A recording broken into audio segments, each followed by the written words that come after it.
Support for this and all the shows on the Marketing Podcast Network is provided by ActiveCampaign. If you're looking for a way to grow your business, you need to check out ActiveCampaign. It's a powerful marketing automation platform that can help you increase your sales, improve your customer service, and build stronger relationships with your customers. With ActiveCampaign, you can create and send email campaigns, manage your leads and customers, create landing pages, set up automated workflows, and track your results all in one approachable platform. ActiveCampaign has over 10,000 five-star reviews on G2 from happy users. The Museum of Science and Industry in Chicago integrates Salesforce with ActiveCampaign to automate a thank you email to those who visit the museum, and in doing so, shares a form to gather their feedback. That then automatically triggers follow-up messages based on the feedback they receive, including returning to the museum for another visit. If you're serious about growing your business, you need to check out ActiveCampaign. Try it today for free and see how it can help you achieve your goals. For a limited time, ActiveCampaign is offering Marketing Podcast Network listeners a chance to double your contacts for free when you sign up at activecampaign.com/activate. That means if your email list has 10,000 contacts, you only need to pay for 5,000, or you can pay for the 10,000 and get an extra 10,000 totally free. Personalize your customer experience, but do it with automation just like 185,000 businesses have at ActiveCampaign. Go to activecampaign.com/activate to sign up today. That's activecampaign.com/activate. Terms and conditions apply.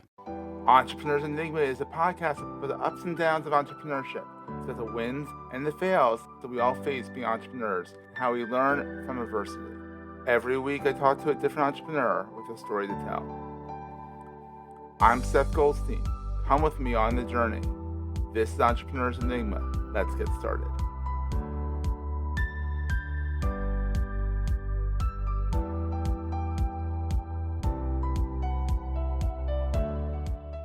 Hey everyone, welcome to another edition of the Entrepreneurs Enigma podcast. I am your host, as always, Seth. Today I have a good buddy of mine, Ken Sher of Sher Consulting. He is a 30-year, even more experienced coach, executive. He's worked for Johnson & Johnson, Bristol-Myers, Squibb. He's worked with Velocity Advisory Group. He also had some bumps in the road during his early 50s where he lost a job, managed to get back into the workforce, then decided, hey, I can do this better on my own, be my own boss, control my destiny. So, Ken, how's it going, buddy? Hey, Seth, it's great to be here. Things are going very well. Certainly better than that time of life you just referred to. Oh, I know. I can only imagine. Being in control of your destiny is a nice thing about entrepreneurship.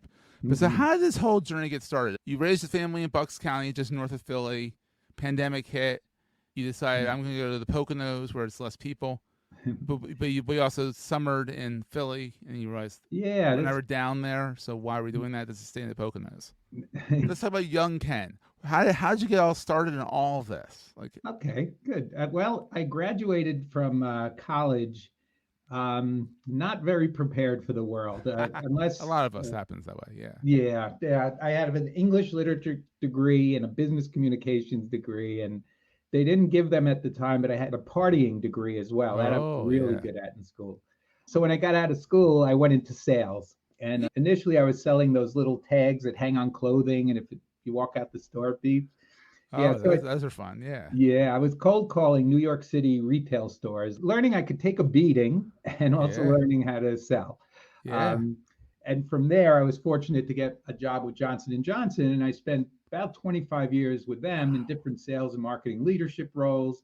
I led sales recruiting for the U.S., and then I also led 3 different sales training and leadership development teams for J&J. And J&J, I feel very fortunate about that because they're known for their leadership development and a lawsuit every now and then too. But besides Band-Aids, baby powders, and the lawsuit, leadership development.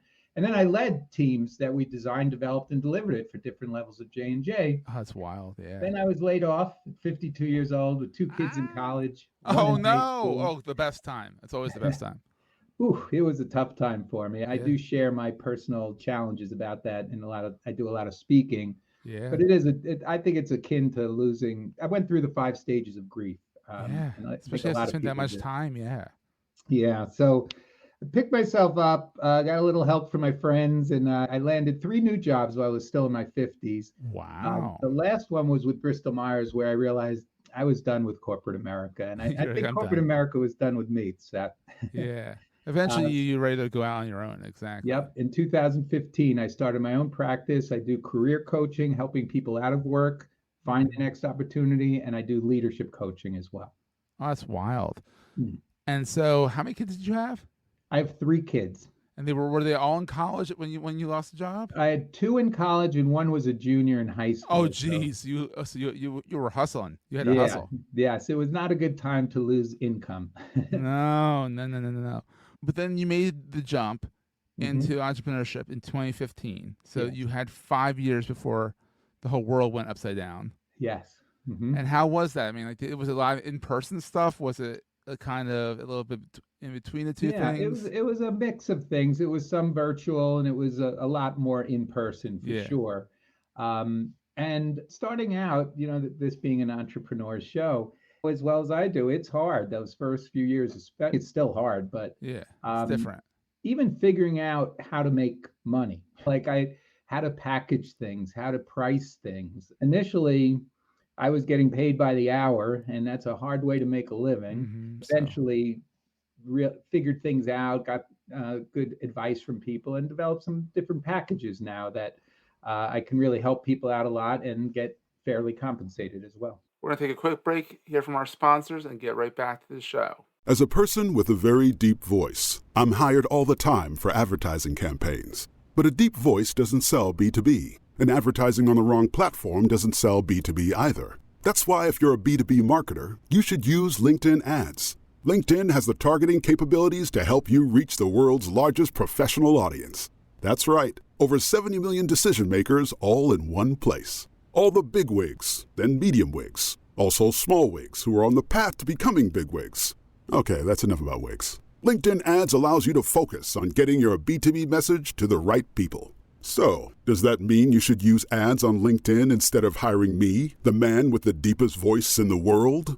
Yes, it does. Get started today and see why LinkedIn is the place to be to be. We'll even give you a $100 credit on your next campaign. Go to linkedin.com/MPN to claim your credit. That's linkedin.com/MPN. Terms and conditions apply. So, in the journey, what has been the best thing about being an entrepreneur? Because you've done you didn't do a short stint in corporate America. I mean, you were a lifer for all intents and purposes. Yes, yeah. What was the biggest difference between the two? I mean, because you were an entrepreneur at J&J. You kind of ran teams, which means you kind of had the entrepreneurial spirit inside.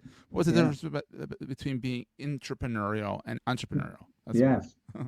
I like that. That's a nice distinction. Well, there was I guess the biggest difference, like as an example, when I was a product director, I was a lead product director for one of the products we were selling, and I had a $5 million budget. Wow. As an entrepreneur, you don't have that kind of budget don't usually. quite have that budget. Yeah. But also besides that, just all the support, you have market research support, you have finance support, you have administrative support. And then all of a sudden you got to figure it out and do it all yourself. Or get to the point where maybe you've done this too, Seth, where you realize I could do it myself, but those aren't income generating tasks.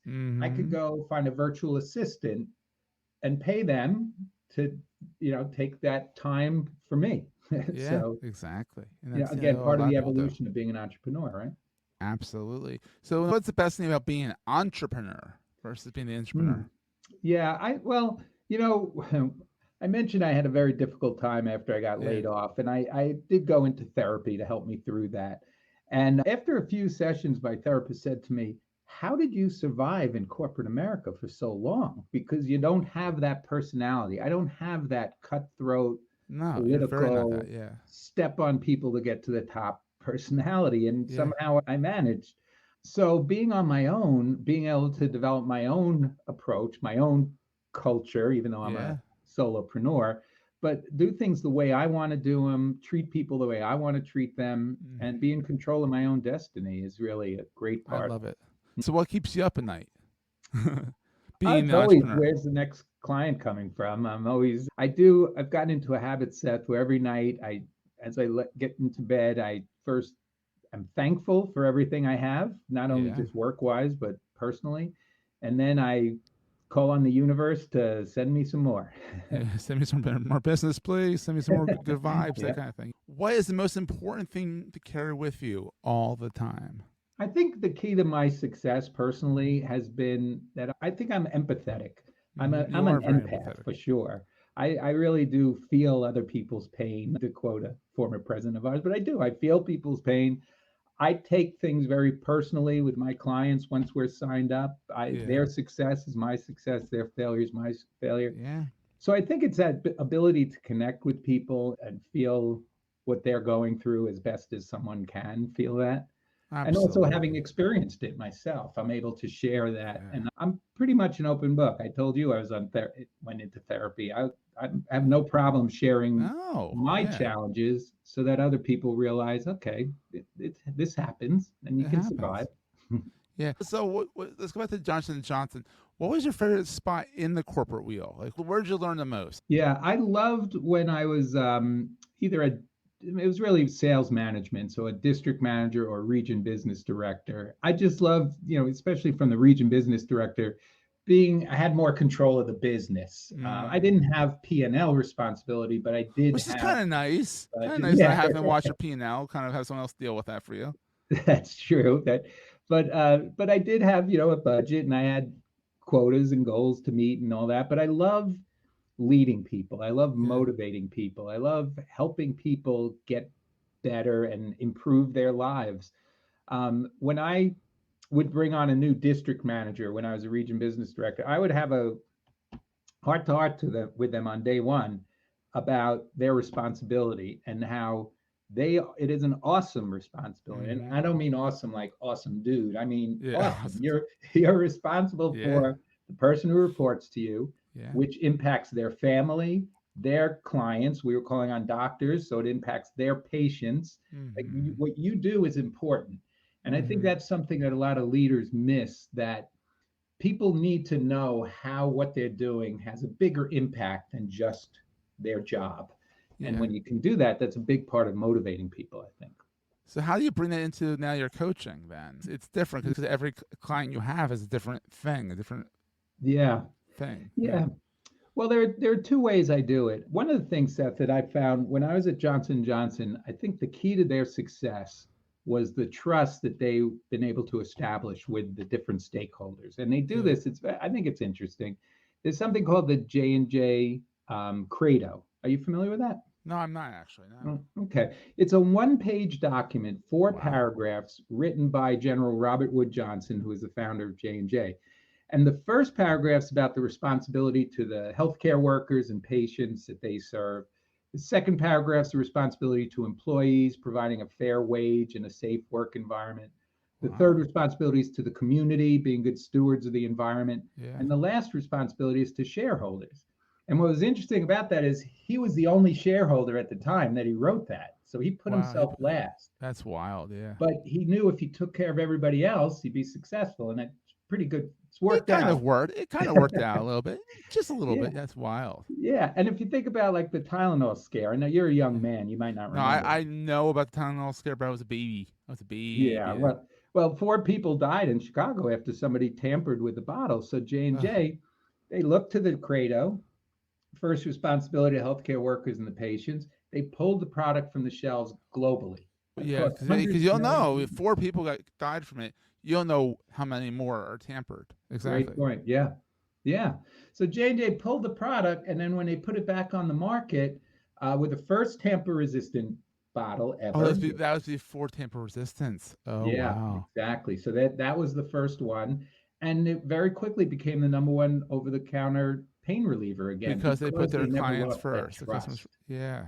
Wow. So I think that's where leadership starts, with trust. I built something called the Trust Success Model, which it's an acronym, stands for registered copyright. There you go. That's right. And it's an acronym. Any good model has to be an acronym. Oh, absolutely. Otherwise it's not legit. Of course not, yeah. So talk about that a little bit. It stands for transparency, which means just as a leader, don't hold back. Give them everything they need to take advantage of opportunities, handle challenges, to be successful. It's about results.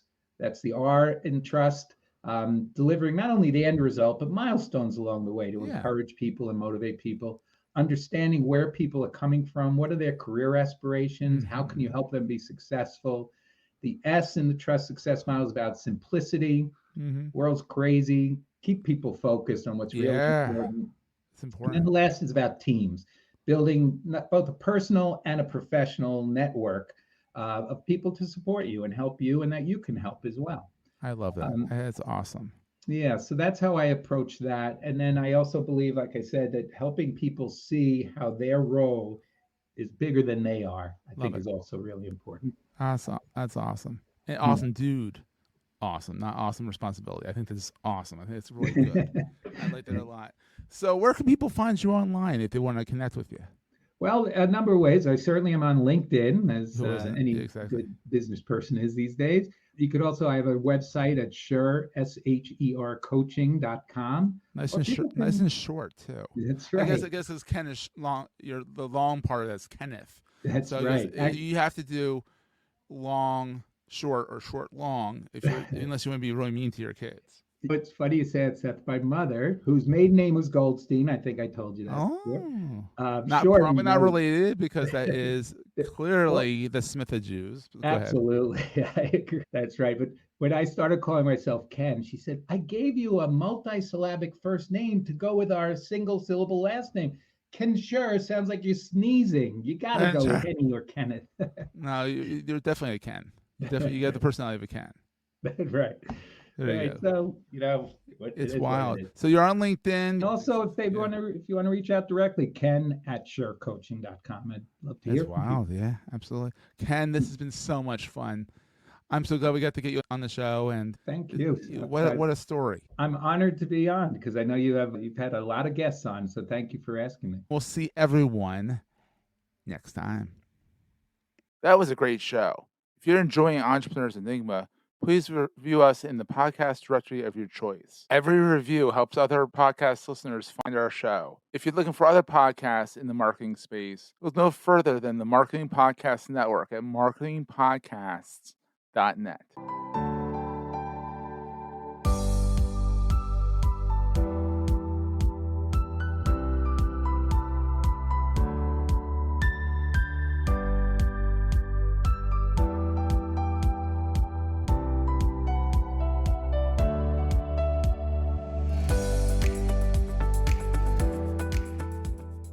Goldstein Media hopes you have enjoyed this episode. This podcast is one of the many great shows on the MPN Marketing Podcast Network. You may know you're listening to this show along the Marketing Podcast Network, but did you know there are other great shows on MPN to help your business? Christy Smallwood hosts a great podcast called Small Business Success Talk. Christy, tell us what these fine folks will get out of listening. Well, you get the feeling of not being alone in building a small business.